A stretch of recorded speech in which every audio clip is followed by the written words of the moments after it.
मैं आप लोगों का और जो वेबकास्टिंग पे लाइव देख रहे हैं, सबका स्वागत करता हूं और आगे की यात्रा शुरू करते हैं।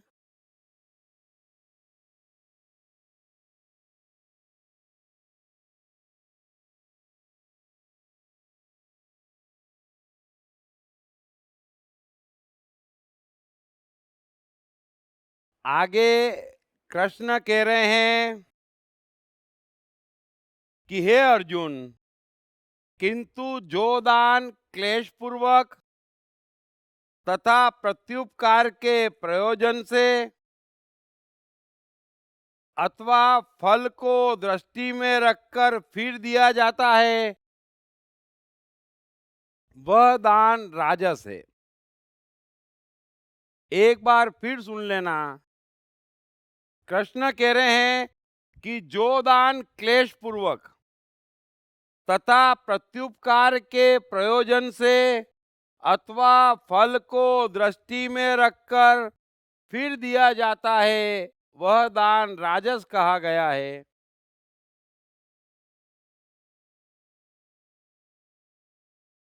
अब कृष्ण देने के 3 प्रकार बता रहे हैं अर्जुन से। पहला तो मैंने आपको बताया कि नियत दान, नियत कर्म एकमात्र परमात्मीय हो सकता, बाकी सारी बातें जो भी मनुष्य करता वो उसे परमात्मा से दूर ले जाती। और ये सारी मिस्टेक मनुष्य कर रहा है एक सत्य की अवहेलना के कारण,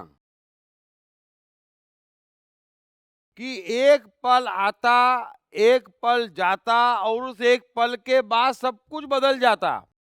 आदमी बदल जाता, परिस्थिति बदल जाती, सब कुछ बदल जाता। अब जब सब कुछ बदल गया तो आप कंटिन्यूटी किस बेस पे कर रहे हैं?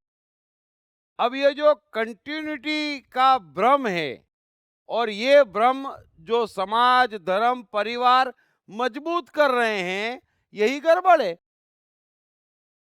और आप भी कंटिन्यूटी में जी रहे हैं, वरना इस पल, देश, काल और पात्र देख के नियत कर्म तय हो जाता। अब अर्जुन लाख कह दे कि ये मेरे गुरु है, चाचे हैं, दादे हैं, तो क्या करेगा? कृष्ण कह रहे हैं तो क्या, उन्होंने मेरे लिए इतना इतना किया तो क्या? ये कर्ता की भाषा ही हम क्यों बोलते हैं? ना हम करता है ना वो करता है, लेकिन हमारी भाषा ही कर्ता की है। मैंने दान दिया, मैंने उस पे एहसान किया, अरे तो मत करता। ये कर्तापन आ जाता तो हम दूसरे का भी कर्तापन देखते कि उसने किया। थोड़ा बात की गहराई समझना। सो यहां पर हर कोई निमित्त है। अब किसी ने मुझे 10 बार अच्छा व्यवहार किया या 50 बार खाना खिलाया और 51वीं बार बंदूक लेके आ गया, तो मैं क्या कहूंगा? भाई मार ले गोली, है ना? तूने तो 50 बार खाना खिलाया है। तो ये कंटिन्यूटी नहीं है। वो 50 बार चला गया, ये 51वीं बार है। और देश, काल और पात्र को ध्यान में लेकर निर्णय लेना है। सो कौरव शत्रु है इसलिए मारना, ये भी कोई कारण नहीं है। वे गुरुजन है इसलिए छोड़ना या बुजुर्ग है इसलिए छोड़ना, ये भी कारण नहीं है। वर्तमान में युद्ध है और समय क्या कह रहा है? समय कह रहा है कि युद्ध अटल है। देश क्या कह रहा है? परिस्थिति क्या कह रही है? युद्ध का मैदान है। और पात्र क्या कह रहा है? पात्र कह रहा है कि वे विरोधी सेना है। बस इतनी सी तो बात है। इसमें चौथी बात जो अर्जुन ला रहा है, या आप भी जब भी लाते, थोड़ा समझना ये कहां से ले आते, उन बातों से क्या लेना देना है? कुछ भी लेना देना नहीं है। और डे टू डे लाइफ में इसका ख्याल रखना जरूरी है। वर्तमान में व्यक्ति का मन क्या है और उसका व्यवहार क्या है, उतना ही उस पल आपका उससे संबंध है। कुछ भी पास्ट यहां पर कोई कैरी नहीं कर रहा है। आप कैरी कर रहे हैं, दूसरा कैरी कर रहा है, उस वजह से यह जगत उपद्रव हो गया है। सो कृष्ण आगे कह रहे हैं कि जो दान क्लेश पूर्वक, यानी मन में इच्छा नहीं है, मन में तो आग लगी पड़ी है ना, लेकिन देना पड़ेगा, क्या करें। अभी आप भी जानते हैं ऐसी हजारों मजबूरियों को कि देना पड़ेगा। वो देना देना नहीं है, वो देना देना नहीं है। ये तो एक बात कृष्ण कह रहे हैं। दूसरी बात कृष्ण कह रहे हैं कि प्रत्युपकार के प्रयोजन से, ये भी समझ लेना। यही तो मैं कह रहा हूं, कंटिन्यूटी नहीं है किसी ने मेरा किया था इसलिए मैं कर रहा हूं, ये भी मनुष्य के करने का कारण नहीं है। कंटिन्यूटी यहां पर किसी बात की नहीं है। आप एक तरफ की कंटिन्यूटी बिठाते, फिर दूसरी तरफ की भी बिठाते। इसने उसके वहां गया था तो खाना नहीं खिलाया था, अरे वो बात चली गई, बेचारा आज भूखा है और तुम्हारे घर पे आया है। नियत कर्म कह रहा है कि इसका पेट भरो और दिल खोल के भरो। पुरानी बात, पुरानी बात क्या मायने रखती, कुछ भी मायने नहीं रखती। या फल को दृष्टि में रखकर जो दान दिया जाता है ना, कि भाई ये बड़ा आदमी है, बड़ा नेता है, कलेक्टर है, जरा अच्छी गिफ्ट दे दें ताकि 2-3 काम निपटा देगा। या ये पंडित मौलवी पादरी कह रहे हैं, बड़ा आश्वासन दे रहे हैं, तो दे दो इनको भी, है ना, शायद भगवान तक हमारी खबर पहुंच जाए। तो फल की कामना में दिया गया दान, ये पूरा का पूरा राजस दान है। आगे कृष्ण कह रहे हैं कि जो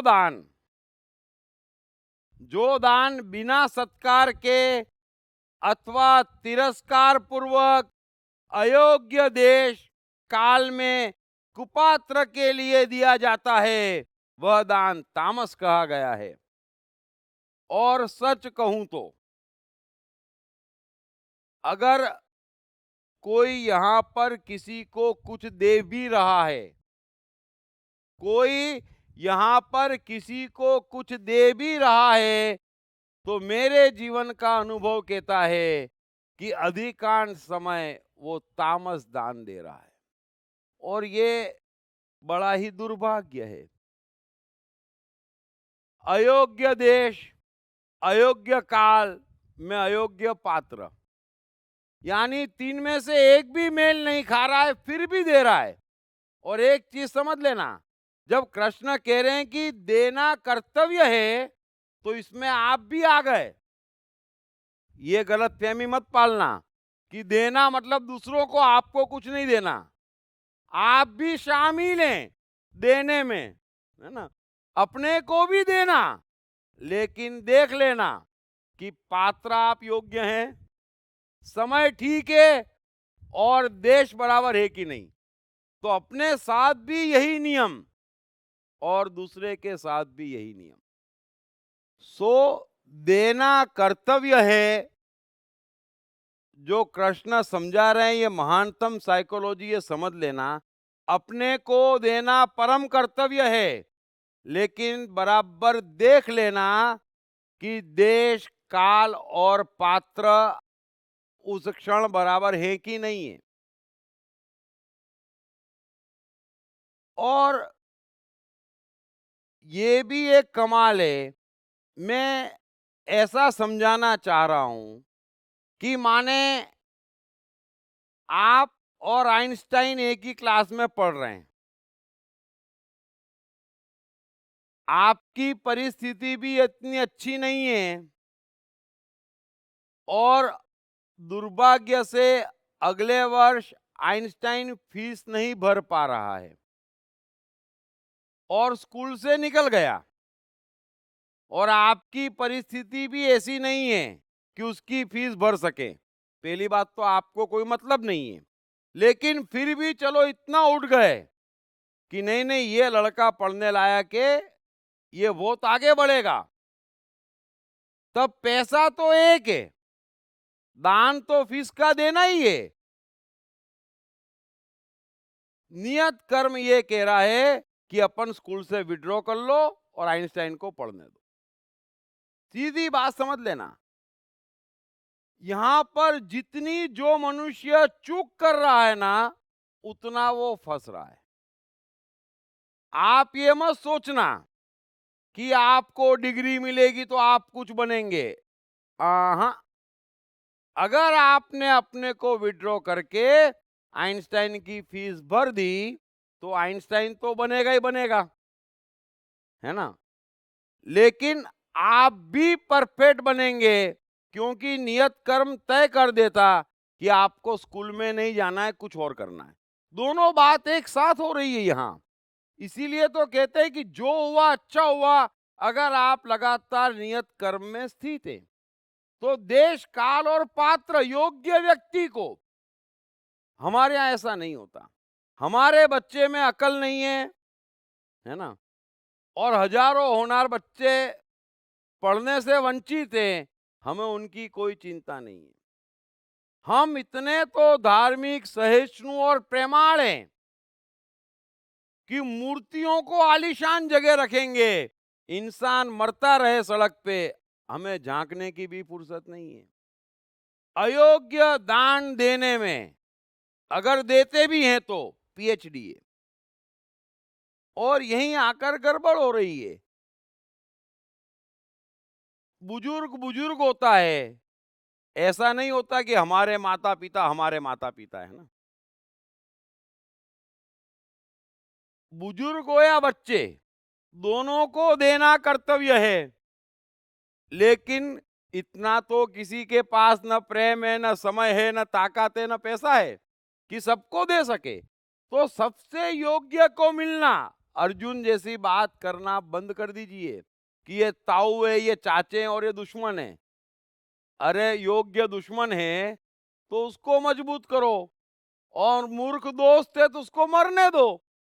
ये दोस्ती दुश्मनी आप बीच में कहां से ले आते हैं? हर कोई यहां निमित्त है। परमात्मा को सब बराबरी पर प्रिय हैं। आप अपने को बीच में मत लाएं। मेहरबानी करके इतनी बात समझ लें। अगर भुगत रहा है ये जगत, तो गलत दान का भुगत रहा है। नियत दान तो कोई देता ही नहीं है। या तो राजस दान देगा फल की लालच में, और न समय देखते, न परिस्थिति देखते, न पात्र देखते। लेकिन खुद के साथ भी आपके पास उपाय नहीं है।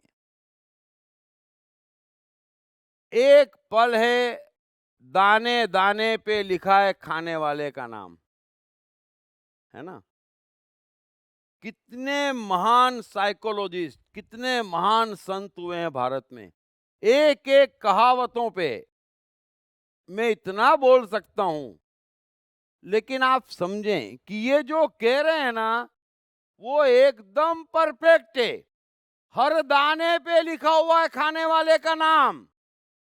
उसी को नियत कर्म कहते, कि ये दाना किसका नाम लिखा है बस उस तक पहुंच जाए। हम वो नहीं करते। हम दाना दूसरे के हाथ में देते, जिसका नाम लिखा है उसको नहीं देते। और ये सबसे बड़ा गुनाह है परमात्मा की दुनिया में। और इसीलिए हम उपद्रवी संसार में रहते हैं, जहां ना सुख है ना सफलता है। अरे आप मर भी जाएंगे मेहनत करके। 20 आदमी का परिवार है, सुबह शाम एक कर देगा, हाथ में कुछ नहीं आएगा। कुछ भी हाथ में नहीं आएगा, क्योंकि दाने इधर से उधर कर रहे हैं और कुछ नहीं कर रहे हैं। हर दाने पे लिखा हुआ है, हर क्षण पे लिखा हुआ है कि तुझे ये करना, और ये किसके लिए करना, किसको देना, लिखा ही हुआ है। थोड़ा सा अपनी चेतना जगाएं। दो पल को मिलाए मत, बाहर के ज्ञान हटाएं। सेल्फ सेंटर मत बने। आप भी उनमें से एक है, हम भी सब में से एक है। आपकी योग्यता हो, दाना खा जाओ। रहने दो जगत को भूखा, कोई तकलीफ नहीं है, योग्यता हो तो, और ना हो तो कोई बात नहीं।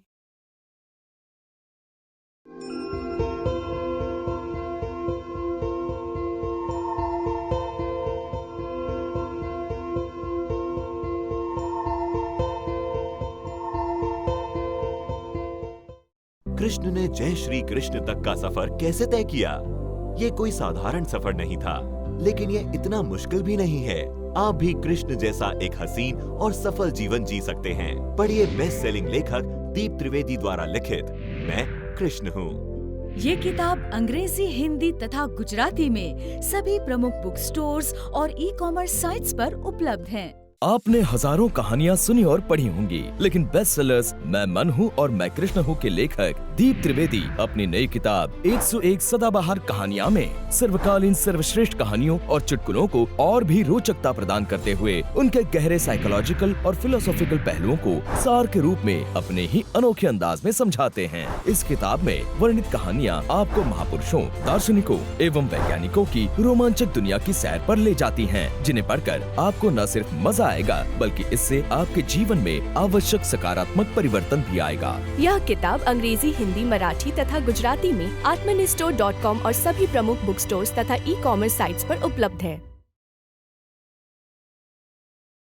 सो जो कृष्ण कह रहे हैं, मेहरबानी करके वो बात समझ लीजिए कि जो दान बिना सत्कार के अथवा तिरस्कार पूर्वक अयोग्य देश काल में कुपात्र के प्रति दिया जाता है, वह दान तामस कहा गया है।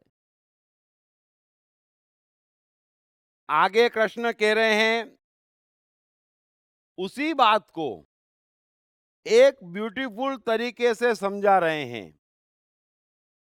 ओम तत्सत।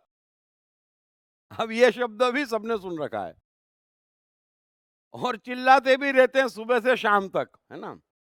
कृष्ण कह रहे हैं कि ऐसे यह 3 प्रकार का सच्चिदानंद घन ब्रह्म का नाम कहा है और उसी से सृष्टि के आदि काल में ब्राह्मण तथा वेद तथा यज्ञादि रचे गए हैं।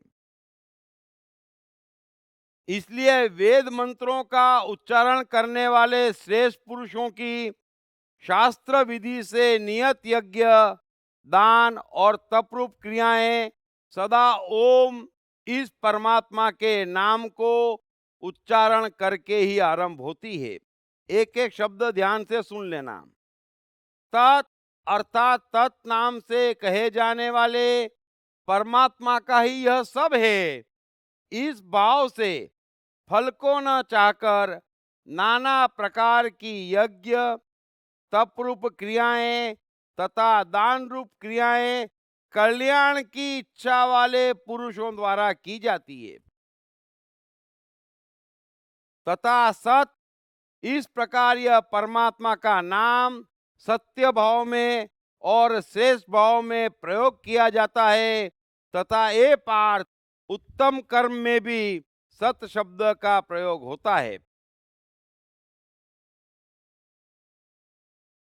तथा यज्ञ, तप और दान में जो स्थिति है वह भी सत इस प्रकार कही जाती है और उस परमात्मा के लिए किया हुआ कर्म निश्चय पूर्वक सत ऐसा कहा जाता है। ये मैंने 5 श्लोक एक साथ पढ़े। अब कृष्ण अर्जुन से क्या कह रहे हैं? कृष्ण अर्जुन से कह रहे हैं कि मैंने तुझे जो ज्ञान दिया, मानता हूं देश काल पात्र है ना, दान देना कर्तव्य है, निश्चित ही ये नई बात है, नए तरीके से कही गई है और वैज्ञानिक है। कृष्ण की भाषा वैज्ञानिक है ना। वैज्ञानिक यानी नापी तोली जो प्रूव होती, साइंटिफिक लैंग्वेज है। ये पूरा का पूरा एक साइंस है। सो कृष्ण यही कह रहे हैं कि मैंने तुझे एक महान गणित कहा, लेकिन तूने किसी शास्त्रों में ये पढ़ा नहीं होगा, है ना। सो तू सुन, तू शास्त्रों का ज्ञाता है तो शास्त्रों में इसी बात को किस तरह से कहा गया है, अब वो तू मुझसे सुन कि ओम तत्सत, ये 3 प्रकार के चीजों से तू जिन्हें ब्राह्मण कहे, तप कहे या वेद कहे, ज्ञान की किताबें कहें, सब कुछ इन 3 शब्दों से निकली है। ओम यानी ईश्वर। कृष्ण कह रहे हैं कि ओम यानी ईश्वर, समझ लेना। और कोई भी कर्म की शुरुआत ओम करके करना या ओम करके करना, ये शास्त्रों में लिखा हुआ है ना। और ओम का अर्थ क्या है? ओम का अर्थ है कि मैं परमात्मा के लिए कर रहा हूं, है ना। परमात्मा के लिए कर रहा हूं, परमात्मा का भेजा कर रहा हूं, उसका कहा कर रहा हूं और परमात्मा के लिए कर रहा हूं। तो हे अर्जुन, जीवन में कोई भी कर्म करो या किसी कर्म की शुरुआत करो, यह तय कर लो कि ये कर्म ओम है कि नहीं। ओम के नाम से शुरू करो। जैसे कि कुरान में ब्यूटीफुली कहा हुआ है, अधिकांश आयतों के पहले आता कि शुरू करता हूं अल्लाह के नाम पर, शुरू करता हूं अल्लाह के नाम पर, मेरे लिए नहीं, मेरे नाम पे नहीं, मेरे धर्म के लिए, मेरे परिवार के लिए, मेरी मान्यता के लिए नहीं। मैं ये तय करता हूं, कोई भी कर्म करने से पहले समझ लेना, बड़ी ब्यूटीफुल बात है ये, कि मैं परमात्मा के लिए करता हूं और उसके कहने पे करता हूं। ये दोनों बातें तय हो जाए, ये तय हो जाए कि ओम तय हो गया, पहले ओम फिर कार्य, है ना। अब यहां तो दान भी ओम, अरे भाई आपको ओम के नाम पे लेना नहीं है, देना है। सो शुरू करता हूं अल्लाह के नाम पर। अगर नाम अल्लाह का नहीं है तो मैं सांस भी क्यों लूं, बताइए, मुझे क्या अधिकार है सांस लेने का? अगर ये कर्म नियत नहीं है, अल्लाह का हुक्म नहीं है और अल्लाह के लिए नहीं है, तो ये कर्म मैं कर क्यों रहा हूं? क्या मैं मेंटल केस हूं? बस इतनी सी बात समझ लेना। एक कर्म मत करना, और करो तो ओम से प्रारंभ करना। बड़ी प्यारी बात कृष्ण ने कही। इसलिए अर्जुन, तेरे सारे सवालों में ओम गायब है ना। ताऊ को क्यों मारूं, चाचे को क्यों मारूं, दादे को क्यों मारूं, भाइयों को क्यों मारूं, स्वर्ग मिलेगा कि नर्क, हार होगी कि जीत? अरे ये सब कोई कर्म करने के कारण है या कर्म न करने के कारण है, समझ लेना। शुरू करता हूं ओम के नाम से, परमात्मा के लिए युद्ध करता हूं, परमात्मा के कहने पे युद्ध करता हूं। इतनी सी तो बात है। शुरू करता हूं ओम के नाम पे, क्योंकि युद्ध अटल है। देश काल और पात्रों ने तय कर दिया कि अब युद्ध करना है। युद्ध करना है तो मेरे लिए नहीं करना है और मुझे नहीं करना है, परमात्मा के हुक्म पे करना है और उसका निमित्त बन के करना है। बस इतनी सी तो बात है। अब दूसरा कोई ऑप्शन ही नहीं है। तो शुरू करता हूं ओम के नाम पर। आगे कृष्ण कह रहे हैं कि इसीलिए वेद मंत्रों का उच्चारण करने वाले श्रेष्ठ पुरुषों की शास्त्र विधि से नियत यज्ञ, दान और तपरूप क्रियाएं सदा ओम, इस परमात्मा के नाम को उच्चारण करके ही प्रारंभ होती है। शास्त्र विधि से नियत, जो अंतरात्मा करने का कह दे, शास्त्र विधि से नियत कर्म ओम के नाम पर। आप इन चीजों को मामूली मत समझना। आप कर्म करने के पहले तय करें, एक प्रैक्टिस डालें, कोशिश करें दिन में 10 बार कि शुरू करता हूं अल्लाह के नाम पर। कर्म में अल्लाह होना चाहिए, उसका हुक्म होना चाहिए और उसके लिए होना चाहिए। उसमें हम कहीं पे भी हमारी मान्यता, हमारी याददाश्त, ना कोई पास्ट होना चाहिए ना कोई फ्यूचर होना चाहिए।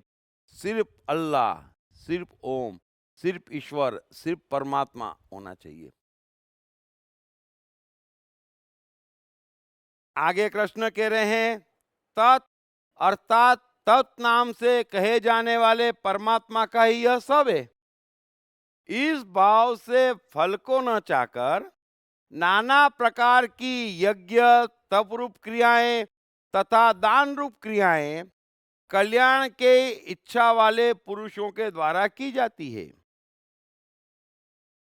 दान रूप क्रियाएं कल्याण की इच्छा वाले पुरुषों द्वारा की जाती है। ब्यूटीफुल।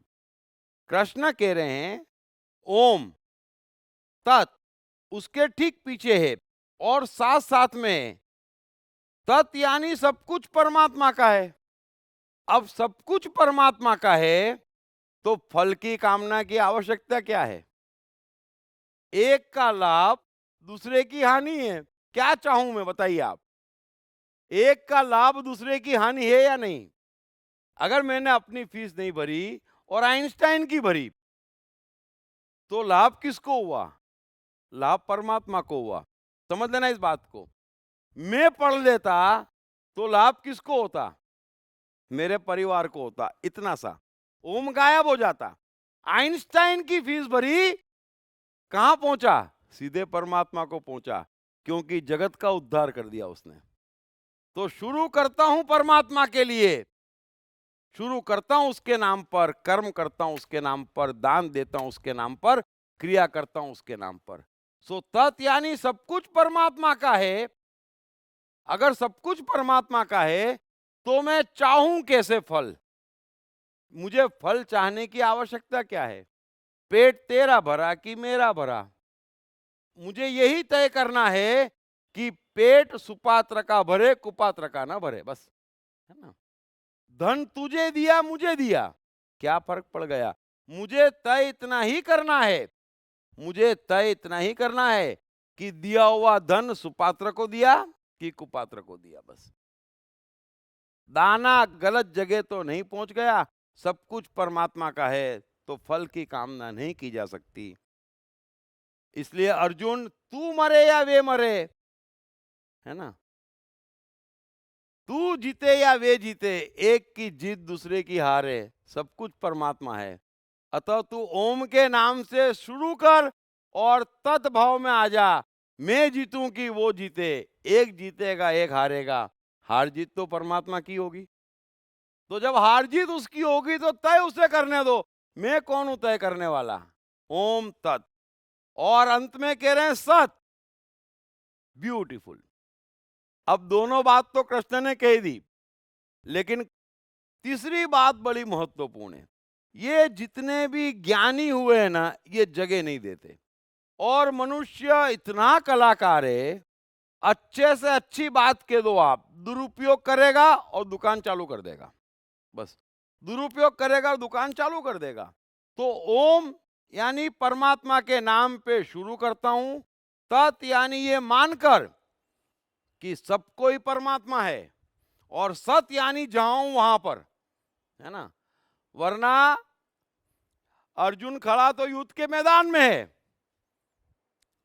और युद्ध से भागने के लिए क्या बोलेगा कि हे कृष्ण, मुझे तो अब जगत के उद्धार की सूझ रही है, क्या रखा है युद्ध में भागूं? अब उद्धार तुझे यही करना है जहां है सबका। समझ लेना, अगर हम घर में बैठे हैं और 6 व्यक्ति हैं परिवार में और 6 एक साथ बैठे हैं, तो हमें वहीं पर ओम तत्सत करना है। ओम तत्सत करने काशी नहीं जाना है। थोड़ा समझ लेना, जहां पर हम बैठे हैं वो सत्य है, जो सामने है वो सत्य है। वहीं पर ओम है और वहीं पे तत् है। कहीं भागना नहीं है, नहीं तो यहां पे भाग जाता आदमी, है ना। तो पहले घर का मटका साफ करना है, फिर घर की टंकी साफ करना है, और ये दोनों काम हो जाए ना, तब गंगा साफ करने जाना जब वहां पहुंचो।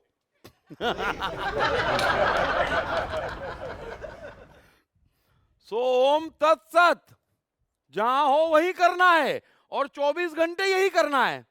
तो यहां जाऊं या वहां जाऊं का सवाल ही नहीं है। जीवन जहां ले जाए वहां ओम तत्सत। इस बात को समझ लेना। 4 जने बैठे हैं, 2 जने बैठे हैं, 1 जना बैठा है। आप गाड़ी से जा रहे हैं और गलती से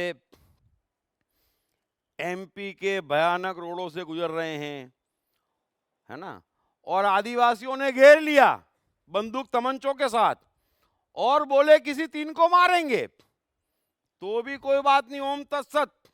जिसका जीना महत्वपूर्ण उसको छोड़ दो, मेरे तेरे का सवाल नहीं। ओम तत्सत वहीं के वहीं, हर जगह, हर बात में जहां आप खड़े हैं, जहां आप खड़े हैं, इनकी तरह नहीं। ओम तत्सत यानी जहां आप खड़े हैं, सत्य यानी सत्य। सत्य क्या है? जहां पर हम हैं। अब हम तो यहां पर है, जेब में 20 रुपए हैं और हमसे कहा जाए ओम तत्सत, तो हम 20 रुपए तो रखेंगे जेब में, बाहर नहीं निकालेंगे। भगवान जगत का भला करना चाहता हूं। अबे तू 20 रुपए से जिसका कर सकता उतना ही बोल, तो 20 रुपए तो जेब में रखेंगे, हम देंगे नहीं। और जगत का भला करना चाहता हूं, बड़ा सोचता हूं मैं, है ना। हर कोई यहां बड़ा सोचता है। जब भी भला करने की बात आती ना तो बड़ा सोचता है। जब भी देने की बात आती ना तो कहता है दुआएं दे देता हूं, है ना, हाँ, आशीर्वाद दे देता हूं। अरे कुछ पैसा वैसा दे, कुछ ढंग की चीज दे, बोले नहीं, दुआएं आपके साथ है, आशीर्वाद आपके साथ है ना। थोड़ा सा इस बात को समझें, कोशिश करें, बने वहां तक कोशिश करें। हम जहां हैं वहीं परमात्मा है, जो है वो ईश्वर है, और हम जहां हैं वहीं कर्म है, और हर कर्म में वो झलकना चाहिए। वही यज्ञ है, वही तप है, और हमें देना है। अपने को या दूसरे को पात्र योग्य होना चाहिए, इतनी सी बात है। दाने दाने पे लिखा है खाने वाले का नाम, ये हमेशा ध्यान रखना।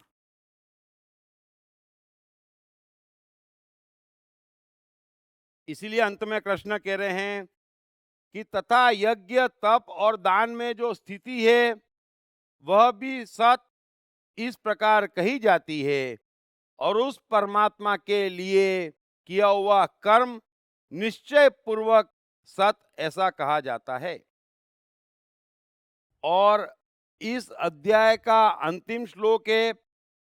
कृष्ण कह रहे हैं कि हे अर्जुन, एक बात अच्छे से समझ ले कि बिना श्रद्धा के किया हुआ हवन, दिया हुआ दान एवं तपा हुआ तप और जो कुछ भी किया हुआ शुभ कर्म है वह समस्त असत इस प्रकार कहा जाता है। इसलिए वह न तो इस श्लोक में लाभदायक है और न मरने के बाद ही। श्लोक एक बार फिर सुन लेना।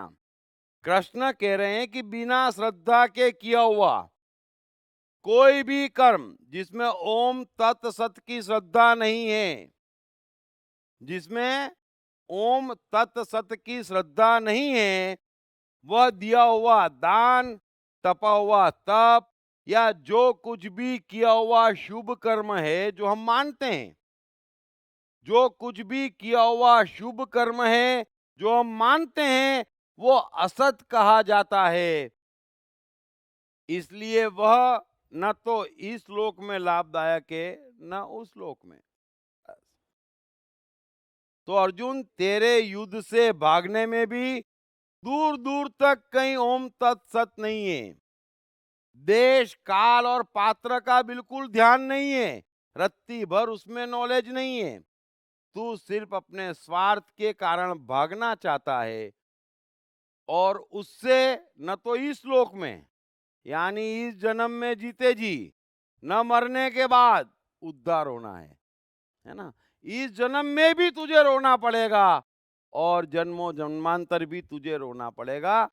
अतः ओम तत्सत कर और युद्ध में कूद जा। यह कहकर कृष्ण ने 17वां अध्याय समाप्त किया। अब कल से अंतिम अध्याय हम शुरू करेंगे। और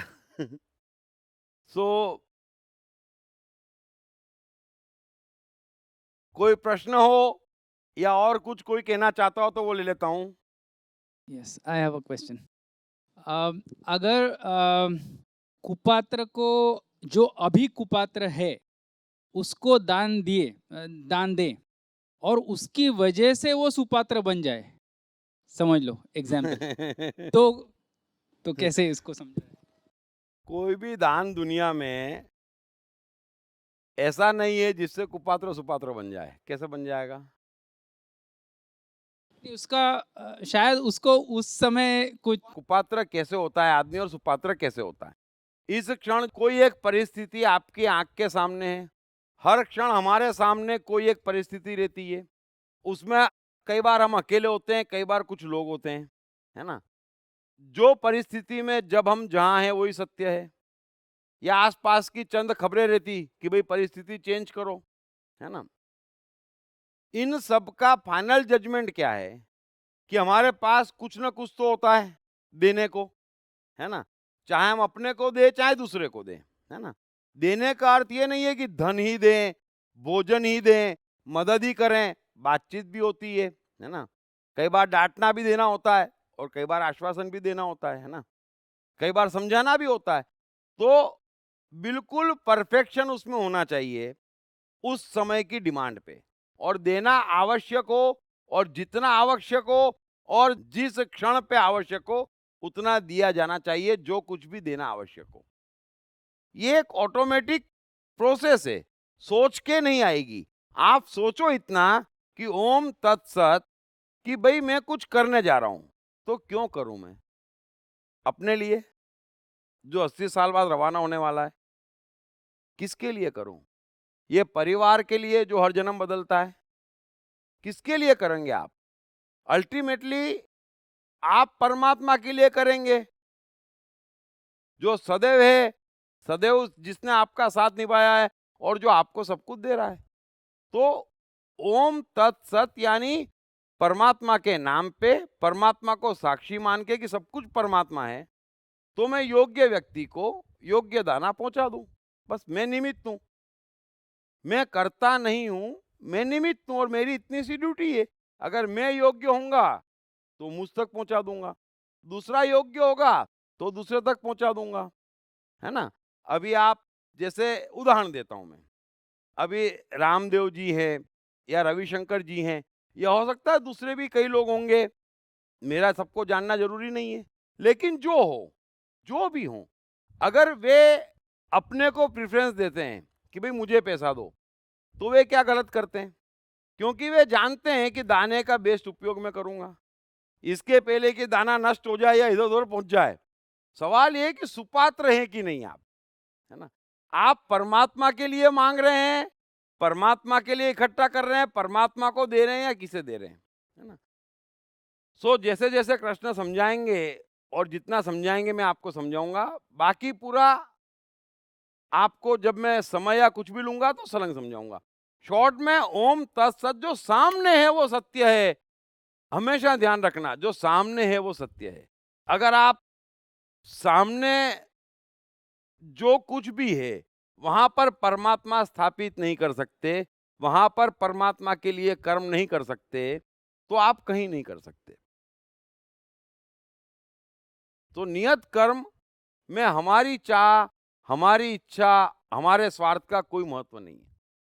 हमारी चाह, हमारी इच्छा, हमारे स्वार्थ का भी कोई महत्व नहीं है, क्योंकि वो तमाम प्रवृत्तियों निवृत्तियों से ऊपर है ना?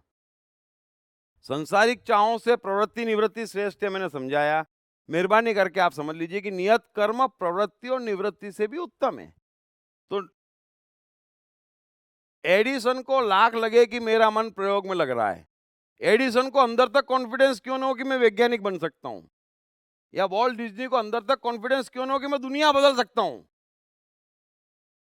लेकिन सत्य क्या है? घर में खाने के लाले पड़े हुए हैं। चुपचाप नौकरी कर, पेपर बांट, अंडे बेच और अपने मन का समाधान कर, कृष्ण कह रहे हैं। नियत कर्म कर, फिर बाकी मेरे पे छोड़, मैं सब मौके दूंगा। मैं किसी का शत्रु नहीं हूं, लेकिन नियत कर्म से हटोगे तो अच्छे से अच्छे कर्म में, जो कृष्ण कह रहे हैं कि शुभ से शुभ कर्म, अगर उसमें ओम तत्सत की श्रद्धा नहीं है तो सब गड़बड़ हो जाएगी। जैसी करनी वैसी भरनी का क्या मतलब है?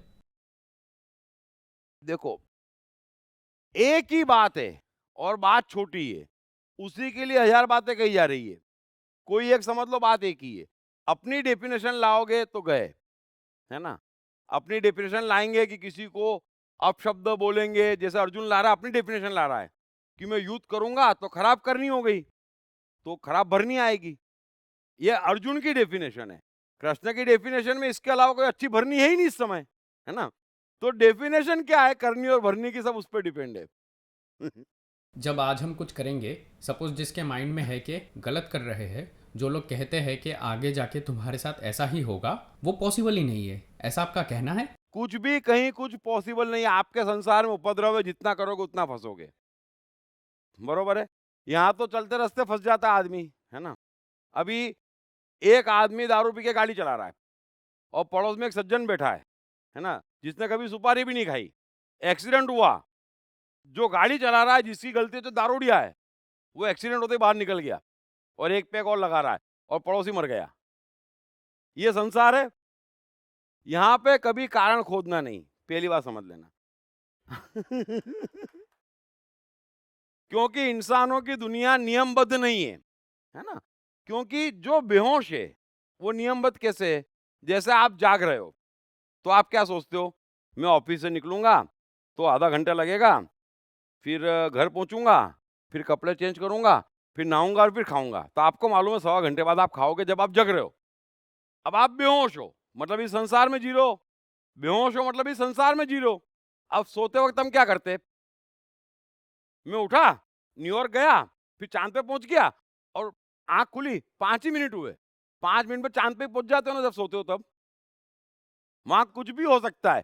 ऐसे यहाँ पर सब जने सो रहे हैं, कोई क्या कब कर दे और क्यों कर दे, वो दिमाग लगाना सबसे बड़ी बेवकूफी है ना? सो करनी वैसी भरनी या सब कुछ, जब तक अंतरात्मा नहीं जागती, समझे, या चेतना जागती जाएगी, अपने आप समझ में आता जाएगा।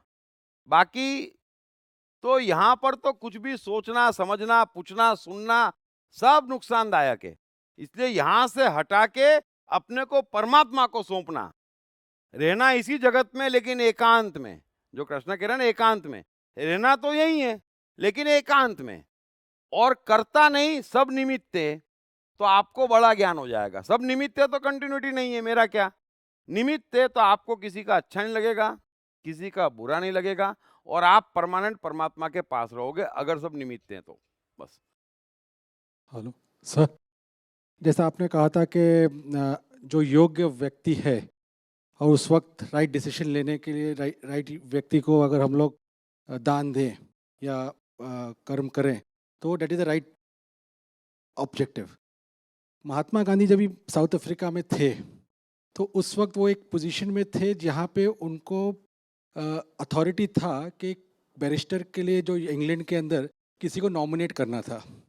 तो उनका जो लड़का था वो इंडिया से खास साउथ अफ्रीका गया ताकि उनको वो चाहता था कि महात्मा गांधी उसको नॉमिनेट करें वो पोस्ट के लिए। लेकिन उस वक्त उन्होंने उसको योग्य नहीं समझ के दूसरा जो योग्य व्यक्ति था उसको दिया। तो दैट वाज द क्या बोलते सीड सोइंग कि उस दिन से वो उनका जो लड़का था उसको उनके पिता के प्रति एक द्वेष पैदा हुआ, which went on to become a very. तो ये सही था कि गलत था? गांधी जी ने करा वो सही था, और लड़का संसार में रह रहा है। लेकिन उनको उनका लड़का फिर उनके विरुद्ध होते गया ना। हो जान दो ना, उससे क्या हो गया? उससे क्या हो गया? अरे जगत में जितने आपके बैरी होंगे और आसपास वाले सब बैरी होंगे तो समझ जाना आप सही डायरेक्शन में हो।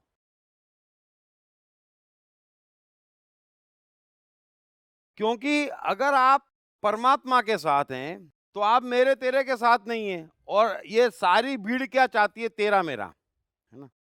तो जो उसके साथ है ना, उसके आसपास या तो बढ़िया लोग होते हैं, और जो खराब लोग होते हैं वो छट ही जाते हैं कि ये खराब है करके छट जाते हैं, है ना? वो रुकते नहीं है, क्योंकि यहाँ पर किसी को न्याय पसंद नहीं है। आपका बेटा भी यही बोलेगा, मैं नहीं जानता, आपकी पूरी कमाई मेरी है ना? फिर हम कहेंगे बेटा तेरी योग्यता ऐसी है कि तेरे को 1 रुपया तो नहीं दे रहा हूं मरने के बाद, लेकिन जीते जी घर से भगा रहा हूं। तो वो क्या बोलेगा? मेरा बाप बदमाश है। तो वो गलत थोड़ी कह रहा, वो उसके सेंस से कह रहा है, क्योंकि आपको उससे लेना देना नहीं है, आपको योग्यता से लेना देना है। तो आप किसको देंगे? जो योग्य है। तो गड़बड़ तो होगी। कैसे अनपढ़ एडिसन 1000 से ऊपर पेटेंट्स रजिस्टर करवाने वाले वैज्ञानिक हो गए? कैसे पेट्रोल पंप पर पेट्रोल भर रहे धीरू भाई इतने बड़े व्यवसायी हो गए? कम पढ़े लिखे व स्कूली शैतान कैसे स्टीव जॉब्स हो गए? सफलता के पैमाने अनेक, कारण सिर्फ एक, मन की शक्तियाँ। मन की शक्तियों को जगाने तथा एक सुखी और सफल जीवन जीने के लिए पढ़िए दीप त्रिवेदी की बेस्ट सेलिंग किताब मैं मन हूँ। ग्वालों सा जीवन गुजारने के बाद कृष्ण ने द्वारकाधीश तक का सफर कैसे तय किया? क्या है कृष्ण के द्वारका बसाने के पीछे की दास्तां? पढ़िए बेस्ट सेलिंग लेखक दीप त्रिवेदी द्वारा लिखित मैं कृष्ण हूँ। ये किताब अंग्रेजी, हिंदी तथा गुजराती में सभी प्रमुख बुक स्टोर्स और ई-कॉमर्स साइट्स पर उपलब्ध है। क्या है सफलता का सार सूत्र? क्या है जीवन को खुशियों से भर देने का मूल मंत्र? जीवन जीने का क्या है सही तरीका? क्या है कर्म और फल का संबंध? क्या है जन्म और पुनर्जन्म का रहस्य? दीप त्रिवेदी द्वारा भगवत गीता के संपूर्ण 18 अध्यायों के 700 श्लोकों पर की गई इन चर्चाओं में पाइए ऐसे ही कई सवालों के जवाब और समझिए उनके सही अर्थों को। ये तमाम डीवीडीज आत्मन e-store.com और ई-कॉमर्स साइट्स पर उपलब्ध हैं। एक जैसे आपने माइंड का मैपिंग बताया, हाँ। Brain and heart and naval, तो ये जो आपने आज के प्रवचन में जो शुरुआत में 3 बातें कही, यानी नियत कर्म, can you relate that to soul, soul and प्रवृत्ति निवृत्ति टू हार्ट हृदय, एंड that is to दुनिया brain, का yeah, brain. Okay fine. Continuity जो हम करते हैं ना वो ब्रेन का काम है। कंटिन्यूटी ब्रेन करवाती है, स्वार्थ ब्रेन करवाता है। आपका हृदय स्वार्थ नहीं करवाता है। हृदय ब्यूटीफुल है, देखना। प्रवृत्ति निवृत्ति है ना, वो आपको मिसगाइड नहीं करती। प्रवृत्ति निवृत्ति कभी नहीं देखती किसने पिछली बार क्या किया था, है ना। वो अचानक ही बोलती नहीं यार आज नहीं देना इसको, कारण नहीं मालूम उसको, लेकिन नहीं देना, है ना। और जो नियत कर्म है वो होश में है, वो होश में है, बस। भाई आपने मेरा 50 बार अच्छा किया, तो हो सकता है मेरे में कुछ ऐसा हो, इससे मेरा आपका कनेक्शन तो नहीं बैठा, बरोबर है। अब प्रत्युपकार तो आप में योग्यता होगी, तो आपने मेरा नहीं भी किया होगा तो मैं दूंगा, लेकिन आपने दिया इसलिए मुझे देना, ये तो कोई बात नहीं हुई, है ना। अगर पूरी दुनिया कृष्ण को दे तो जरूरी कृष्ण भी सबको दे? बिल्कुल नियम नहीं। लेकिन कृष्ण को देना कर्तव्य है ना। लेकिन कृष्ण का कोई कर्तव्य नहीं है। कृष्ण क्या कहते हैं? हे अर्जुन, मुझे ना करा मैं ना कर्तव्य है, इसलिए मेरे पे भरोसा मत करना, है ना। तो तुमने दिया तुमने दिया तुमने दिया तो क्या मैं भी दूंगा क्या? तो नियम नहीं है ना, समझ गया बात को। तो योग्यता परम है, कुदरत योग्यता की पुजारी है, हमें भी योग्यता का पुजारी होना चाहिए। और बड़ी माइन्यूट है, इतना बड़ा विज्ञान है कि सिवाय अंतरात्मा जागे परफेक्शन नहीं आ सकता। क्योंकि आप कैलकुलेशन बुद्धि अहंकार से करेंगे ना तो एक कर्म के लिए एक जन्म बीत जाएगा, कैलकुलेट नहीं कर पाएंगे ये एग्जैक्ट क्या है। और अंदर महान कंप्यूटर है जो 1 सेकंड में पूरी दुनिया का रहस्य जानता है। अभी आइंस्टाइन कोई चांद तारों पे थोड़ी गया है जो बता देता है कि यहाँ पर ब्लैक होल है, ये तारा इतने साल बाद मरेगा, ये तारा इस समय पैदा हुआ। तो कोई तारे से पूछने गया था? अंतरात्मा सब जानती है, बस इतनी बात समझ लें, अंतरात्मा सब जानती है। हेलो सर, मैंने आपसे पहले भी पूछा था कि ये संसार में अगर भगवान सब कुछ कर रहा है, उनकी इच्छा से हो रहा है, तो ISIS के लिए क्या आप कह रहे हैं उसका? मैंने कब बोला भगवान की इच्छा से सब कुछ हो रहा है? मैंने कभी नहीं बोला। उसके इच्छा के बिना पंदड़ा भी नहीं हिल रहा है। हिल नहीं रहा है ना, बिगड़ तो रहा है ना, पनप नहीं रहा है। 2 बात में फर्क समझो, आप लोग कंफ्यूज होते हो। दाने दाने पे लिखा है खाने वाले का नाम, पढ़ना नहीं पढ़ना और पढ़ते नहीं आना ये हमारी स्वतंत्रता है ना। कोई भी मनुष्य उसके साथ रहे बगैर या उसकी मर्जी बगैर पल भर को ना खुश हो सकता न सफल हो सकता, बरोबर है। उसकी मर्जी बगैर, ये तो उसके हाथ में। बर्बाद करना ये हमारे हाथ में। इसलिए ये हमारा संसार है जहां परमात्मा नहीं है और परमात्मा की दुनिया है, वहां हमारा संसार नहीं है। है यहीं पर, लेकिन दोनों पूर्णतः अलग है। तो उसकी मर्जी बगैर पत्ता नहीं हिल रहा है, यानी पॉजिटिव कुछ भी नहीं हो सकता है, नेगेटिव करने को हम स्वतंत्र है, जो हम करे चले जा रहे हैं। और यही मनुष्य की परम स्वतंत्रता है। हमारी परम स्वतंत्रता है कि हम बर्बाद होते चले जाएं और बर्बाद करते चले जाएं, कोई रोकने वाला नहीं है। लेकिन आबाद हम उसके बगैर नहीं हो सकते। तो उसकी मर्जी बगैर पत्ता नहीं हिलता है, यानी पॉजिटिव साइड पर। नेगेटिव साइड पर हम हिलाते हैं, वो हमारी सत्ता है। दीप जी, वेबकास्ट से राजेश जी पूछते हैं कि आप हमेशा कहते हो कि हमें जो काम में मज़ा आए, मस्ती आए, वो काम करना चाहिए। लेकिन कभी-कभी ऐसी दुविधा भी हो जाती है कि जो काम हमें पसंद है, हम वो काम नहीं कर सकते हैं और जो काम करने की उस वक़्त आवश्यकता है, हम वो काम कर रहे हैं। तो ये शायद अपनी मर्ज़ी के खिलाफ भी हुआ। क्या ये परमात्मा की मर्ज़ी हुई? एक मिनट बता रहा हूँ 2 चीज़, अच्छी बात है। देखिए, ये जिन्होंने सवाल पूछा ना, वो काफ़ी कुछ समझ रहे हैं अंदर। क्योंकि सवाल सब कुछ बता देता है। तो होता क्या है कि अपनी मर्जी यानी जो खुशियाँ है वो हमें करना है, ये पहली बात हो गई। अब कई बार क्या होता है, जो वो कह रहे हैं वो बता रहा हूँ कि भाई देश, काल और परिस्थिति जो है वो ऐसी आ जाती है कि कुछ और करना तय हो जाता है। तो हम जो चाह रहे हैं वो नहीं कर रहे हैं और कुछ और करने जा रहे हैं। तो ये जो परिस्थिति है ना, ये जागे हुए आदमी के जीवन में आती है, हर एक के जीवन में नहीं आती है ना। थोड़ा सा अगर होश हो तो ये परिस्थिति शुरू में आती है ना। और वो परिस्थिति इस बात का सबूत है कि वो संसार के उपद्रवों से ऊपर उठ गया है, अतः उसको दोनों चीज दिख रही है, समझ लेना। अपना आनंद भी दिख रहा है और परमात्मा क्या करने कह रहा है वो भी दिख रहा है। अब परेशानी कहाँ आ रही है उसको कि थोड़ा सा और ऊपर उठना है, तो परमात्मा थाम लेगा। और जब परमात्मा पूरी तरह से थाम लेगा ना, तब जो करना योग्य होगा ना, उसमें आपको ऑटोमेटिक मजा आएगा। तब ये 2 ऑप्शन नहीं बचेंगे। समझ में आ गई बात सबके? मैंने क्या बोला कि ये होश है ना, ये बहुत बड़ी उपलब्धि है। एक तो क्या होता है, आदमी को मालूम ही नहीं पड़ता कि परमात्मा क्या कह रहा है और हमारा मजा क्या है ना। जनरली वो संसार में उलझता है कि संसार क्या करने को कह रहा है ना। तो अभी उसको अपना मजा भी मालूम है और परमात्मा कुछ और करने कह रहा है ये भी मालूम है ना। मजा का अर्थ है कि उसको ऐसा लग रहा है कि यार अपने दोस्तों के साथ पिक्चर जाना था अभी और मजा आएगा, और प्रोग्राम 3 दिन से बना हुआ है समझो, और he is so excited, suppose this is the situation. और अचानक कहीं से खबर आई जहां जाना बिल्कुल उसके कर्तव्य में आता है, तो ये मजा गया। अब होता क्या है कि कुछ मन वहां लगा है और एक मन कह रहा है क्या जाना जरूरी है, तो जहाँ जाना जरूरी है वो जा तो रहा है, लेकिन जाने में पूरा मजा क्यों नहीं आ रहा है? क्योंकि थोड़ा मजा अभी भी पिक्चर में अटका हुआ है ना। तो ये परिस्थिति क्या है, ये बताती है कि परमात्मा से अभी भी थोड़ी दूरी है। परमात्मा का अर्थ है कि वो जब थामता पूरा, तो पल भर में पिक्चर गायब हो जाती और वो एक ही चीज अस्तित्व में आ जाती जहां जाना जरूरी है, और उतना ही मजा आता वहां पर। थोड़ा समझना इस बात को, और विस्तार से समझना। पहली स्थिति ये परमात्मीय है।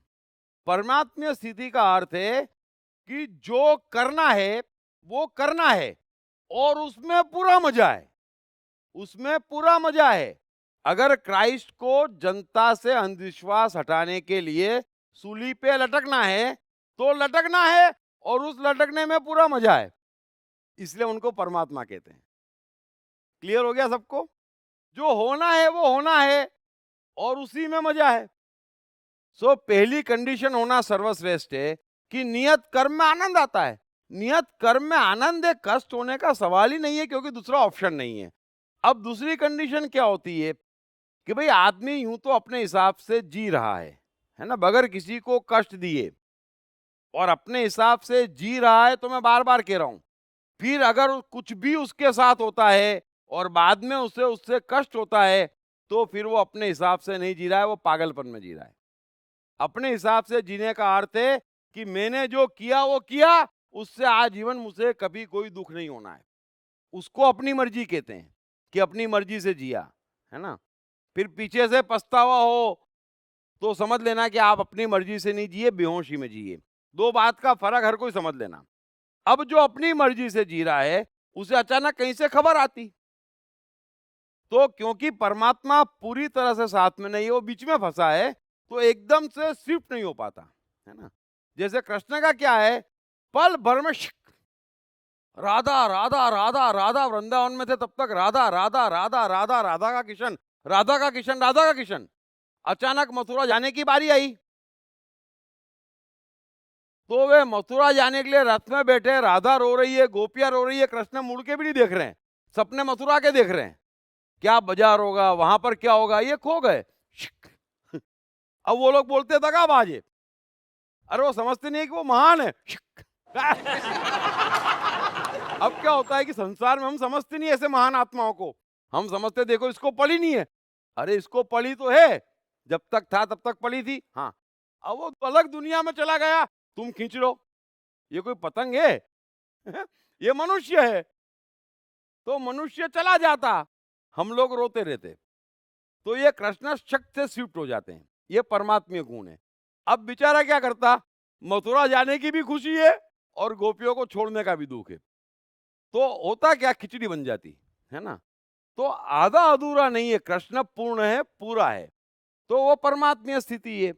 दूसरी स्थिति में थोड़ा ऐसा रहता, लेकिन सबसे खराब स्थिति है कि कर्तव्य कर्म भी नहीं दिखते, समय की आवाज भी सुनाई नहीं देती और अपना आनंद भी दिखाई नहीं देता। सिर्फ इतना दिखाई देता कि इसके यहाँ शादी है, जाना जरूरी है, इसके ये जरूरी है, आज ये जरूरी है। अरे तो किसके लिए जरूरी है?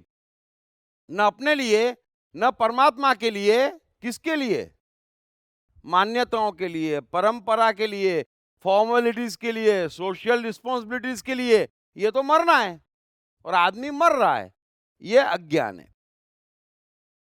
ये कमिंग बैक टू आपने वृंदावन एंड मथुरा की बात की थी, उसमें ये कृष्ण की ये कला दशा और दिशा बदलने की जो है, वो एक आम आदमी अपने जीवन में पाले कि नेक्स्ट पीछे की ओर मुड़ के न देखे, पीछे की न सोचे और आगे की सोचे, इसको कैसे प्राप्त किया जा सके? नहीं, जरूरी नहीं आगे की सोचे, एक ही आगे सोचे। की सोचे मतलब एक ही सोचे, वर्तमान की सोचे, वर्तमान की सोचे। अभी कई बार कृष्ण को फुर्सत मिलती थी और करने कुछ नहीं होता था, तो वापस राधा के सपनों में खो जाते थे, पीछे चले जाते थे। अच्छा, लेकिन उस समय सिर्फ राधा रहती थी सपनों में। तो दोनों बातें, एक बार में एक चीज हमारे अस्तित्व पे छा सकती है और एक चीज हमारे अस्तित्व पे छाई होना चाहिए। और अगर मेरे अस्तित्व पे एक ही चीज छाई हुई है तो मेरे से प्रसन्न व्यक्ति कौन है हर हाल में? अगर मैं कालिया से युद्ध लड़ रहा हूं या कृष्ण केसी से लड़ने जा रहे हैं, तो जानते हैं कि वापस नहीं आएंगे, आज आखिरी दिन है ना, तो कोई बात नहीं, वो युद्ध इतनी मस्ती से लड़ते कि आहा, फिर कृष्ण को अगर उसके दाव पेच भी पड़ते, घाव भी पड़ते, तो घाव को भी एंजॉय करते, वाह यार केशी मान गए, जैसा सुना था वैसा ही निकला है। सो जहां है वहां पूरी तरह से अस्तित्व में है। ये गुण तो सिर्फ कृष्ण में था, जब पूर्ण अस्तित्व। आप महाभारत के युद्ध में देखें, कृष्ण मैदान में खड़े हुए और अर्जुन ने कहा मेरा रथ दोनों सेनाओं के बीच में खड़ा करो, ये कर दिया। अर्जुन ने बोला मैं युद्ध नहीं करूंगा। अब उनको तो मालूम ही नहीं गीता कहनी पड़ेगी, गीता कह दी और कितनी बार गीता बंद कर दी, लेकिन बंद होने का नाम ही नहीं ले रही है, तो भी कहे चले जा रहे हैं। यहां गीता समाप्त हुई, वहां युद्ध के मैदान में आ गए, फिर गीता दिमाग में भी नहीं है, अस्तित्व में भी नहीं है। यहां गीता का अंतिम श्लोक कृष्ण ने बोला और आप कृष्ण के जहन के टुकड़े टुकड़े कर लेंगे, खोज लेंगे, पूरा विज्ञान अंदर घुस जाएगा ना, तो कृष्ण के अस्तित्व में गीता का इतना अंश नहीं पाएगा। जहां ढूंढेगा वहां महाभारत का युद्ध पाएगा। महाभारत का युद्ध खत्म हुआ और इतनी जनहानि हुई, इतनी लाशें पड़ी थी और इतने अधकटे मनुष्य पड़े थे। यहां युद्ध खत्म हुआ, अगले पल कृष्ण सबको बचाने में और सबकी सेवा में लग गए। अगले पल, उस समय आप कृष्ण के अस्तित्व में खोजोगे तो युद्ध भी नहीं मिलेगा। तो ये जो ब्यूटी है ना, यही महान है। अच्छा, ये नेक्स्ट क्वेश्चन, परमात्मीय श्रद्धा न हो तो सात्विक, राजसी एंड तामसी ही है, तो परमात्मीय श्रद्धा कैसे पैदा की जाए? उसी के लिए तो पूरी गीता है कि भाई संसार के भ्रम से हटो और प्रवृत्ति निवृत्ति पे विश्वास करना शुरू करो, तो प्रवृत्ति निवृत्ति में आप कर्ता तो नहीं कह सकते, बरोबर है। प्रवृत्ति निवृत्ति में आप चाह भी नहीं कर सकते। प्रवृत्ति निवृत्ति भावों की है, विचारों की नहीं है ना। और चाह विचार है ना, कि मुझे ये गाड़ी चाहिए, मुझे धन चाहिए, वो विचार है। प्रवृत्ति निवृत्ति भावों की है, ये भी समझ लेना, विचारों की नहीं है। सो प्रवृत्ति है और निवृत्ति है। आप प्रवृत्ति और निवृत्ति के साथ रहो। और आज की प्रॉब्लम क्या है मनुष्य की, कि उसकी बुद्धि भी बढ़ चुकी है, उसका अहंकार भी बढ़ चुका है, साथ में प्रवृत्ति निवृत्ति है, साथ में आत्मा भी है, साथ में इंद्रियां भी है। तो इनके आपस के झगड़े में वो समझ ही नहीं पा रहा है कि वो क्या चाह रहा है, उसकी कौन सी चीज क्या चाह रही है और परमात्मा क्या चाह रहा है। तो पहली सीढ़ी है कि आप दो पल को मिलाओ मत, और किसी के डिक्टेशन में आओ मत, और किसी को डिक्टेट करो मत। अगर आप किसी के नहीं सुन रहे, अपनी सुन रहे हैं, तो आपके निर्णय परमात्मा से निकट होने की पूरी संभावना है। इतनी सी बात है। अभी ये जो आपने कहा कि भाव, तो artistic talent is related to भाव। टैलेंट कोई भी हो, क्रिएटिव, हाँ, क्रिएटिव टैलेंट का अर्थ है कि कहीं ना कहीं परमात्मा की झलक उस मनुष्य के जीवन में है। और जो आदमी जितनी ज़्यादा क्रिएटिविटी में डूबा रहता है या क्रिएटिव करता रहता है, वो परमात्मा की झलक के बगैर संभव नहीं है। क्योंकि कुछ भी पैदा करने की सत्ता सिर्फ परमात्मा की है। तो मनुष्य के भीतर से जब भी कुछ नया आता, या वो नया करता या नया बनाता, तब समझ लेने का कि कहीं ना कहीं परमात्मा उसके भीतर है। जैसे एक महिला रसोई बनाती है ना, तो वो रेसिपी बुक लेके बनाती तो परमात्मा नहीं है, अपनी रेसिपी से बनाती रहती, फिर किसी रोज मामला उल्टा भी हो सकता है ना, तो चलता है। लेकिन जब अपना ही करता है ना मनुष्य, तो परमात्मा की झलक दिखना शुरू हो जाती है। और ये जो आर्टिस्टिक टैलेंट है या जो क्रिएटिविटी वगैरह है और भाव से रिलेटेड है, तो that gets transmitted from lifetime to lifetime, मतलब जन्म जन्म। क्योंकि साथ में प्रकृति जाती है, राइट। साथ में हमारे विचार नहीं जाते, है ना, साथ में हमारे रिश्ते नहीं जाते, है ना। तो वो अगर इस जन्म में डेवलप की जाए तो अगले जन्म में इट विल बी मोर। वो कंटिन्यूटी है, वो कंटिन्यूटी है। अगर मोजार्ट 5 साल में म्यूजिशियन बनता है, तो इसका अर्थ ये होता है सिंपल, कि कितने सालों से म्यूजिक की उसकी तपश्चर्या चालू है, और अब वो मोजार्ट हो गया है। हेलो।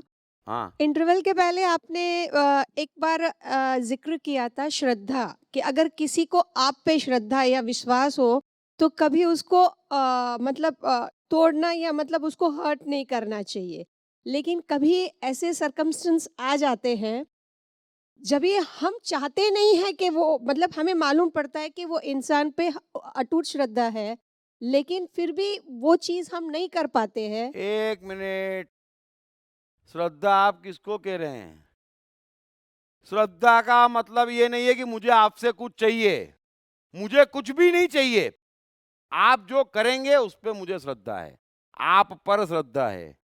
वही मैं पूछ रही हूँ हाँ। कि किस, बस ए को बी पे श्रद्धा है कि बरोबर है। ये बी ऐसा नहीं करेगा या वैसा सोच लेता है, और वो श्रद्धा के, लेकिन बी के वो श्रद्धा सर्कमस्टेंस अलग नहीं है, वो श्रद्धा नहीं है। बी जो भी करेगा ठीक करेगा, वो श्रद्धा है। बी मेरे हिसाब से करेगा, वो श्रद्धा है। ये तो हर एक को एक दूसरे से।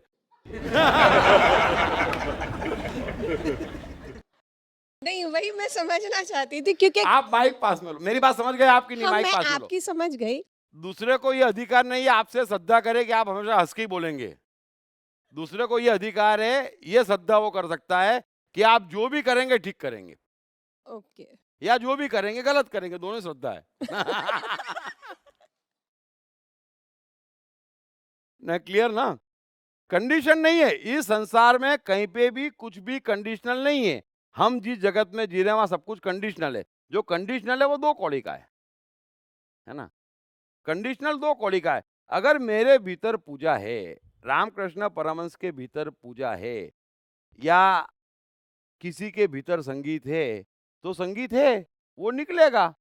अब रामकृष्ण परमहंस ये थोड़ी कह रहे हैं कि मैं इसी तारीख को इसी जगह पर इसी मंदिर में पूजा करूंगा। अरे पूजा तो आएगी तब करूंगा ही। सब धरती गोपाल की है। सो पूजा भाव है। अब कंडीशन हम डालते कि मैं तो काशी जाके ही करूंगा, अरे मेरे बाप उसको पूजा मत के, थोड़ा कंडीशन है उसमें ना, तो कंडीशनल कुछ भी नहीं है। हाँ सर, ये इधर ये आइंस्टीन्स फी वर्सेस माई फी, इसमें कई बार हम पहचान नहीं पाते हैं कि सामने वाला आइंस्टीन है या नहीं। तो ऐसे में आइंस्टीन को आइंस्टीन कैसे पहचाना जाए? पहचान में तो आ ही जाता है, ऐसा नहीं है। देखिए मैं आपको बता रहा हूँ, हमारी दृष्टि थोड़ी सेल्फ ओरिएंटेड है, इसलिए ऐसा होता है। वरना अगर 4 रसगुल्ले हैं और आप सेल्फ ओरिएंटेशन हटा दें, सारे रिश्ते नाते हटा दें, तो आपको रसगुल्ले पे लिखा हुआ मिलेगा कि अगर 4 ही हैं तो ये किसके मुंह में जाना चाहिए, है ना। हम या तो रिश्ते ले आते या अपना स्वार्थ ले आते। जब कुछ भी नहीं है और रसगुल्ले से कहते कि तू भी परमात्मा है, तू बोल किसके मुंह में जाएगा, तो रसगुल्ला फटाक से कहता मैं तो इसी के मुंह में जाऊंगा, है ना।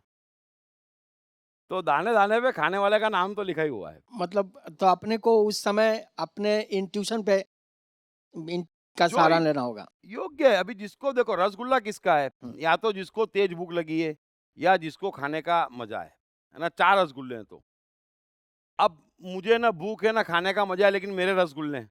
नहीं वो मेरे रसगुल्ले हैं, दैट इज नॉट द बरोबर है। तो अपने नहीं, जनरली आदमी क्या करता है, मेरे रसगुल्ले हैं, तो मेरे हटा दिया हमने। अब पक्षपात भी नहीं है कि मेरा बच्चा है ना। तो जिसको योग्य हो, और योग्यता 2 ही है, क्या तो भूख लगी है मतलब कंपल्शन है ना, या कोई शौकीन है। शौक अपने आप में बड़ी चीज है ना। अगर कोई प्रसन्न हो जाता है खा के तो मजा ही अलग है। हम पंडितों को खिलाते हैं, आपने कभी पंडित बुलाए हैं खिलाने के लिए? ऐसा खाते हैं आपकी तरफ देखते भी नहीं है।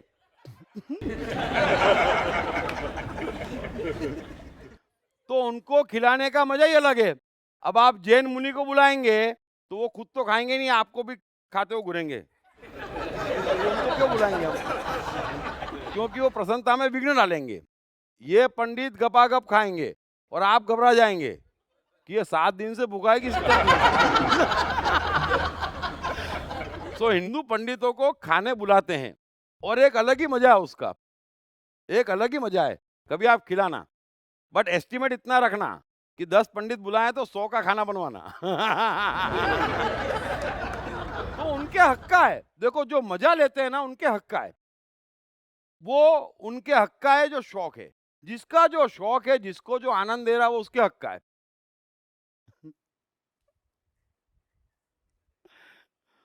और कोई सवाल है? Thank you very much.